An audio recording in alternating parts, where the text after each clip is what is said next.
Hi friends, ఈరోజు వీడియోలో నేను మీతో రుచికరంగా ఉండే దోసకాయ పప్పు ఎలా తయారు చేసుకోవాలో చూపిస్తానండి.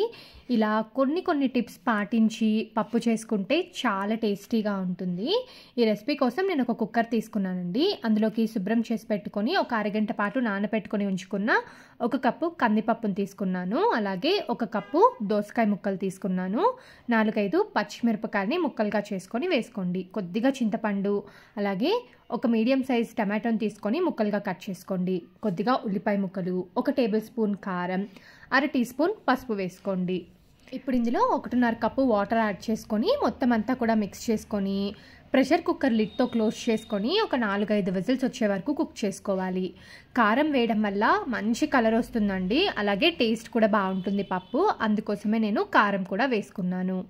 మీకు ఇష్టం లేకపోతే కారం స్కిప్ చేసేసేయండి. విజిల్స్ వచ్చి ప్రెషర్ మొత్తం పోయాక లిడ్ ఓపెన్ చేసి చూస్తే చూడండి, పప్పు చక్కగా ఉడికిపోయింది.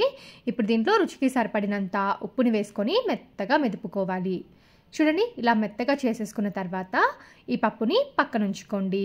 ఇప్పుడు స్టవ్ ఆన్ చేసుకొని ప్యాన్ పెట్టుకోవాలి. అందులో ఒక 2 టేబుల్ స్పూన్స్ ఆయిల్ యాడ్ చేసుకోండి. ఆయిల్ వేడెక్కిన తర్వాత ఆవాలు, అలాగే జీలకర్ర వేసుకోండి. కచ్చపచ్చగా దంచి పెట్టుకున్న 4-5 వెల్లుల్లి రెబ్బలు, ఎండుమిరపకాయలు, ఉల్లిపాయ ముక్కలు వేసుకొని ఫ్రై చేసుకోండి. ఈ పప్పుకి ఉల్లిపాయ ముక్కలు గోల్డెన్ బ్రౌన్ కలర్ వచ్చే వరకు వేయించుకుంటే టేస్ట్ అనేది చాలా బాగుంటుంది. ఇలా ఉల్లిపాయ ముక్కలు వేగుతున్నప్పుడే కొద్దిగా కరివేపాకును కూడా వేసుకొని ఫ్రై చేసుకోండి. ఇప్పుడు ఉల్లిపాయ ముక్కలు చూడండి కలర్ చేంజ్ అయ్యాయి కదా. ఇప్పుడు ఈ పోపుని ముందుగా మనం సిద్ధం చేసి పెట్టుకున్న పప్పులో వేసుకొని మొత్తం అంతా కూడా బాగా మిక్స్ చేసుకొని సర్వ్ చేసుకుంటే ఎంతో రుచికరంగా ఉండే దోసకాయ పప్పు అయితే రెడీ అయిపోతుంది. చూసారు కదండి, దోసకాయ పప్పు ఎలా తయారు చేసుకోవాలో మీరు కూడా తప్పకుండా ట్రై చేయండి.